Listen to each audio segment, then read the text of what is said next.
had the nightmare from before, the stickman thing again. And I can actually remember it this time. In the dream, I was sitting in my office with the door closed when I heard a knock. I answered the door, and on the other side was the man I always saw in my dream. I could tell now he wasn't just injured. His whole head was gone. It wasn't a clean cut based on the mangled stump of flesh and gore that sat on his shoulders. It looked like his head was forcefully torn or blown off. I stood there, frozen in fear and wondering how someone could survive such an injury. The headless man pushed me aside and shambled clumsily over to the seat at my desk where I had been sitting moments before. Once he sat down, he examined the desk in front of him, awkwardly with his hands, before opening the drawer at the top right of the desk. He pulled out a small notepad and a pen. He shakingly wrote something on the first piece of paper in the notepad before tearing it off and holding it in his left arm for me to take. The rest of his body was fixed in the desk before him. Once I grabbed the note from him, he whipped his arm back to his side. I looked down and read the note, which was more legible than I expected. I got sick of my head like I got sick of my kids. When I looked back up, the headless man was different. His left hand was just below where his face should have been. His right hand was placed on his lap in the fist, his thumb sticking out towards me. Before I knew it, his whole body violently jerked backwards as his hands jolted in the opposite direction. His hands fell to his side, and his body was now limp, slumped back in the chair. His arms swung lithely as my desk chair spun around towards me slowly. Then came the running.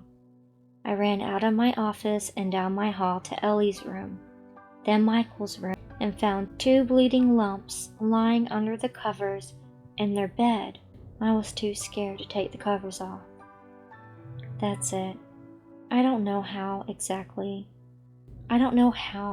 to say what I'm feeling without coming off the wrong way. I worry I hate my kids. Not hate, but maybe resent them. I love them, but I never wanted them. That was all Hannah's thing, and I was glad to give her the kids she wanted and do my part, but in the end, Michael and Ellie was all Hannah's doing. I don't know, maybe my kids can sense it. Maybe that's what makes me such a bad father, or inattentive or whatever. Maybe it's just a self-fulfilling prophecy.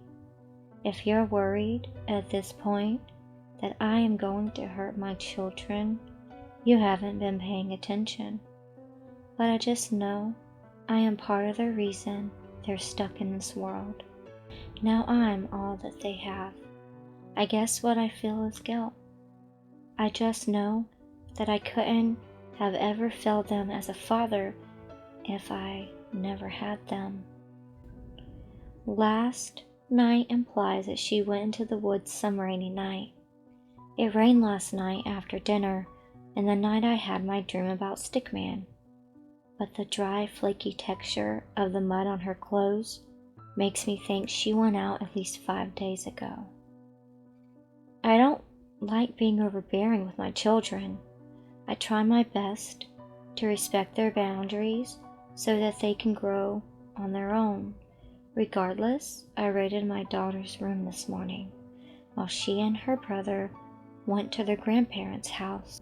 It still feels dirty, but I needed to know if she was hiding anything else from me. I stood in the doorway to her room for a couple moments and saw nothing of interest. I was reluctant to head in there and snoop around, something my parents often did to me when I was younger and that I hated, but I had no choice. I opened drawers, looked under her bed, checked between the mattresses, in the pillowcases, in her closet, and everywhere else I could think of. Not a sliver of evidence that anything deeper was going on with her. Not even the drawing that triggered this all.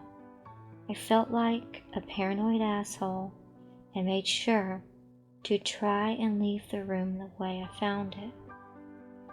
As I was leaving her room, it hit me.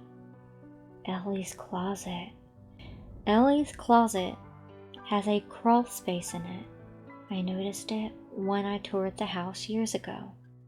She wouldn't know that I know about this crawl space, since almost I never go through her room. I poked my head into her closet again, this time pushing all of her clothes away from the side with the crawl space. I opened the small door, and sure enough, there was a pink notebook with the words, "Not Ellie's," written on the front in the otherwise empty, dusty space. 6 years old and already a pro at reverse psychology. In my office, I quickly thumbed through her notebook. I wanted to put it back before she got home. The first few pages of the notebook were just these writing exercises with 2 sets of scripts, one neat and refined, and one shaky and underdeveloped. I quickly realized that this was the notebook her mom got her when Ellie was first learning how to write. My wife was always so excited to be a mom. She taught Michael everything. She wanted to do the same for Ellie, but the universe didn't grant her the time. Maybe 7 pages in, the writing exercises stopped abruptly, and the notebook goes blank. In that moment, I felt guilty. In that moment, the hidden notebook was seemingly nothing more than a relic of the mom Ellie barely knew. I rarely talked to Ellie about her mother anymore. Tears welled up in my eyes as I reluctantly continued to fan through the empty pages. On the last few pages, I found more eerie drawings. First, there was a scene of a smiling girl in the woods playing with a brown dog. At the top of the photo were the words, "Me and Keaton." Another drawing showed the outside of my home, and in the night sky, directly above the house, was a circle with a smiling face and one giant eye in the middle of the circle. The third photo in the book was of a girl laying in a pink bed and Stickman looking like he is standing outside of the window. The next one was a girl, Stickman, and a woman. Stickman was holding the woman's hand, and the woman had this blank expression on her face.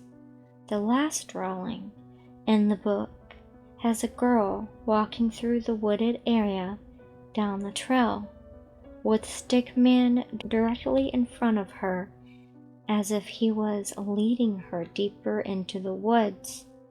On top were the words, "Meeting Mr. O." I put the notebook back where I found it. There's a lot to unpack. First, if you recall, Keaton was our neighbor's dog that ran away almost 7 years ago and was never found. 7 years ago, before Ellie was even born. Maybe we mentioned Keaton in passing around Ellie, but I have no idea how she would have remembered Keaton's name. However, her drawing of this dog is pretty much the exact same color as Keaton's fur. I also have no idea what the hell that drawing with the floating face with the giant eye over the house is supposed to be. And who was the lady in the other drawing? And who is Mr. O? And could Ellie, my little girl, who is still scared of the dark, be going into the woods late at night without me or anyone else knowing? It was also 3 o'clock when Linda and John, my late wife's parents, dropped my kids off. In a last-ditch attempt to get some information, I asked them if Ellie had been acting weird at their house. Of course, they said no, that she was perfectly normal. Once they left, Ellie ran inside and marched up to her room. Michael just stood there awkwardly staring at me blankly. I had more investigating to do. Michael, go to your room. Dad, Michael said. Son, I said go to your room. Now's not a good time. He didn't move. He looked at the ceiling and then back to me. I could tell he wanted to say something. Damn it, Michael. Damn it, Michael. You spend all day up there, and now you want to try and talk to me. Go to your room. He nodded, put up the hood of his hoodie, and dispassionately walked out of the room. The weird thing about the stick man thing is no one else in the neighborhood, to my knowledge, has experienced anything remotely like this. I reached out to many neighbors, and as casually as I could asked about whether they knew anything about people living in the woods or local folklore. The neighbors who responded said things like, no, sorry, or what the F do you mean, or is everything okay? I was reminded by an older neighbor of an urban legend that gets brought up occasionally whenever something mysterious happens in the neighborhood. Some neighbors talked of the place reclaimed by the Oaks. These stories all vary, but the gist is that things that went missing, they are actually being taken by something that lives in the forest to some mysterious place hidden in the woods. A few people claim to know someone who have been to the place reclaimed by the Oaks. The stories always seem contradicting. The only constant to these stories is that there are labyrinth-like paths all throughout the woods, and if someone managed to navigate through the windy passageway of the trees, you'll come to the place reclaimed by the Oaks. An internet search for the place reclaimed by the Oaks turned up nothing, which hopefully means it's nothing more than local folklore made up by a bored fellow resident and not anything deeper than that. After investigating Ellie's room, I spent most of the day spiraling down an internet rabbit hole, flipping through local missing persons reports and accounts of encounters with disturbing cryptids. Desperate for any information that might help, it wasn't until around 2 p.m. when I realized just how behind on my work I was. By the time I finished for work for the day and ate dinner with the kids, it was almost 9 p.m. at night. I still hadn't gotten the garbage bins from the night before. It was already dark and rainy outside, but I needed a little fresh air, so I walked outside. My brain was basically on autopilot right until I reached the bins. I grabbed the 2 bins and swung them around. As I stared back towards my house, I noticed a long, tall, slender, shadowy figure take one long stride towards my home. As quickly as I noticed it, it was suddenly gone from my vision. Hey! I left the bins halfway down the driveway and sprinted back to my house. I wasn't sure if the figure had went into my house or if it had gone behind my house, but when I saw the inner door still open, I went into a panic. I ran inside and searched the house from top to bottom, checking every corner of my home to see if there was a sign of an intruder. Things seemed normal and there were no sounds of struggle inside. "Kids," I called out frantically as I sped up the stairs. "Michael? Ellie? Everything okay?" "Dad," Michael called out in response from behind his closed door. Ellie was in her room sitting at her desk by the window, in the shadow of the tree just outside her window.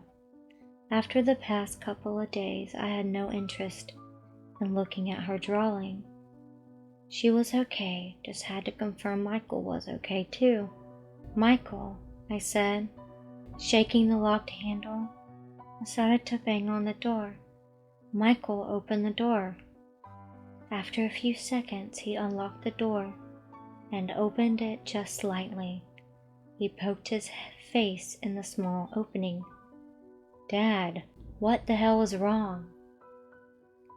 I was outside. I wasn't sure what to say. But everything was pretty clearly okay. "Don't swear at me. I am your father. Not okay. I just wanted to make sure everything was okay." "Well, everything is okay. I'm just chilling with my friend online. We're gonna play." "That's great, son." "Ellie, sweetheart." Michael slammed his door with a loud thud. I made a mental note to tell him never to slam his door. I know it sounds like I'm crazy, but I must have been imagining things when I saw the long, dark figure creep towards my house. I saw the thing for less than a second, and it was very clearly too long and tall to be anything more than a shadow. The mind plays crazy tricks, as they say. I woke up in another cold sweat, just like the other night. I was pretty much running on fumes when I burst into my house to check up on the kids, so I must have fallen asleep right after that. The hall light was still on, and my bedroom door was wide open, but I couldn't move. I moved my eyes to focus on the hall door, and bathed in the hallway light stood the same figure from the other night. In the light, I could make out a small dark hole near I expected his face to be. The thing stood there silent and still as a statue. After a few tense moments of silence, I was able to barely say something through my involuntary clenched teeth. "What do you want?" One of the tricks I learned dealing with these bouts of sleep paralysis, night terrors, is to confront them. I have found that if I focus my mind and ignore the panic inside, they go away and you eventually just wake up. It's easier said than done, though being able to speak was a good sign. I said, "What do you want?" The figure began to paw at its head with his long stick arms, making a strange scratchy peeling noise. As these movements became More frantic and erratic, the creature stared to grunt in a low, raspy bellow. I felt a little more in control of my body already, so I spoke with more ease. Who are you?" The figure stood scratching at itself. It was stiff and still once more. After a few seconds, the small black hole I had noticed before grew in size until I could see a row of thin, grayish teeth guarding a slender pink tongue. "What is your name?" I finally hissed at me in response, answering with what can only be described as a labored punch of air that escaped its now gaping maw. After a few otherwise silent seconds, it closed its mouth and began to scratch at its face again. You aren't real. This is just a bad dream." The creature turned around and walked out into the hallway behind it, dragging its long, slender arm. After a few moments of silence, I began to drift back into a peaceful sleep. I fully believe that the creature that had been standing in my door a few moments ago was nothing more than something my anxiety-racked brain had created. Then I felt a sudden prod on my calf that made me jolt awake. I looked down and saw a thin, branch-like appendage poked into my leg. It pulsated for a few seconds, and then the brown appendage slithered quickly out of my still open door and into my still lit hallway. But I was wide awake now. Ignoring the throbbing pain in my calf, I ran into the hallway to see Michael and Ellie with their heads staring down at their feet. They each held one or two similar long branch-like appendages as they walked out of their rooms and towards the stairs leading down. They both were facing me, but neither of them acknowledged me as they marched towards the stairs. It was the first time I saw Michael without long sleeves in many years, and I could see thin red lines all up and down his arms. Cuts. I tried to intercept them, but they kept moving as if they were being led by the branchy appendages to the steps. Once they started going down the steps, I called out to them, "Kids, Michael, Ellie." I got to the top of the steps and looked down. At the bottom, both of them had stopped, but were standing right next to Stickman, who now had his appendages around the necks of my two children. I tried to say something, but I was frozen. Next thing I knew, I woke up laying in a fetal position in my front yard and nothing but my boxers. I was soaking wet and covered in mud. As it was still raining, my first thought was that it had been all a bad dream.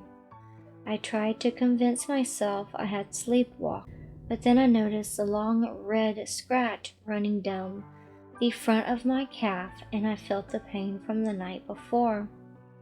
I ran inside, dripping wet and barely clothed. I checked the clock. 5 a.m. I called for my children again and got no response.